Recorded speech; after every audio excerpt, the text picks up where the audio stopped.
Wednesday, September 10th, the U.S. Department of Education came to Memphis. The opening act was a visit to Ford Road Elementary by Assistant Secretary of Education, Dr. Deborah Delisle.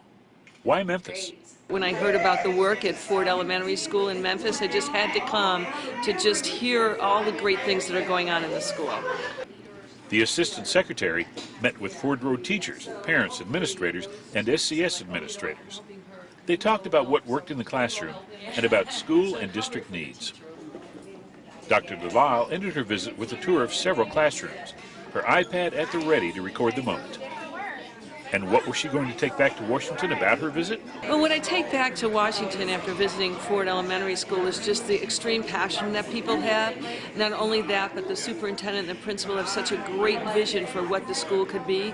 And I think that the staff here is demonstrating that no matter the zip code of kids, all kids have an opportunity to succeed if the staff believes in them and if they provide the support structures to families and kids to succeed. A few hours later, the headliner's tour bus pulled up to Cornerstone Prep Academy in Binghamton. To the sound of a marching band and pumped-up students, Secretary of Education Arnie Duncan greeted the enthusiastic crowd. How many of you are going to go to college? Raise your hands, let me hear you. You guys are proving every single day what's possible. And lots of people might try and tell you what you can't do, what you can't accomplish. Don't ever listen to that. Don't pay any attention, and in fact, use that as fuel to drive you to keep going. Good afternoon, everyone.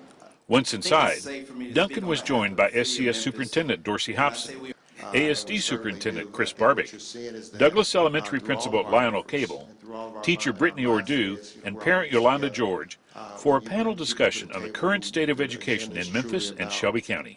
And I think what you're seeing is that through all of our efforts and through all of our mindset is, we're all in this together. When you bring people to the table who their agenda is truly about doing what's best for kids, and we all lock arms and work very hard, then I think you see some of the successes that we're going to be talking about today. I think that's our big challenge here is how are we going to find en masse the people that want to roll up their sleeves and do the work, and how do we incentivize our best, most effective teachers not to go to the jobs that are the easiest jobs, but to go to the places where they're needed most, and that's in schools like this and the other priority schools across the city. My child gives me hope. Just seeing her eagerly, just wanting to learn and just enjoy coming to school every day, that gives me hope. People are allowed all the time, anytime, to come into the classroom to see what we do. School leaders come in, take tours, sit down and speak with the principals, sit down and speak with the teachers. We've had people come in and I've said, this is exactly what I do, this is exactly how I do it, these are the results, that's what that means, that's what this means, I will share anything with you that you need.